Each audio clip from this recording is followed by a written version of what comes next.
এ বান্দা বিশ্বাস করো, আমি তোমাকে জান্নাত দিতে চাই, আমি তোমারে মাফ করতে চাই। বান্দা তুমি বান্দা, তুমি আমার দিকে তুমি একটু দেখো বান্দা, যে আমি তোমারে মাফ করার জন্য কত আয়োজন করছি।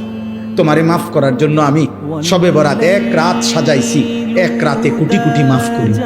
তোমারে মাফ করার জন্য আমি শবে কদর এক রাতে আমি আল্লাহ তাআলা হাজার মাসের রাত্রির চাইতে বেশি মাফ করে থাকি। তোমারে আমি আল্লাহ মাফ করার জন্য এত বড় শ্রেষ্ঠতম রমজান মাস দিয়েছি, যার মিনিট মিনিট সেকেন্ড সেকেন্ড হীরা মণি মুক্তা মানিকের মতো আমি আল্লাহ সেজদা দিবা একটা, আমার ফেরেশতা লিখবে 70টা। আমি আল্লাহ রহমত দিয়া সাজাইছি, মাগফিরাত দিয়া সাজাইছি, জাহান্নাম থেকে নাজাত দিয়া সাজাইছি।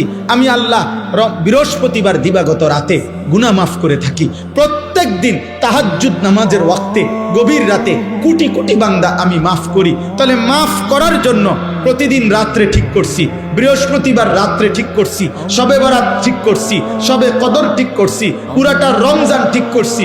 এছাড়াও বান্দা 90 বছরের গুনাহ নিয়েও যদি কেউ আসে, আমি আমার বন্ধুকে বলছি, বন্ধু যদি সে সত্যিকার তওবা করে আমি একসাথে মাফ করে দেব।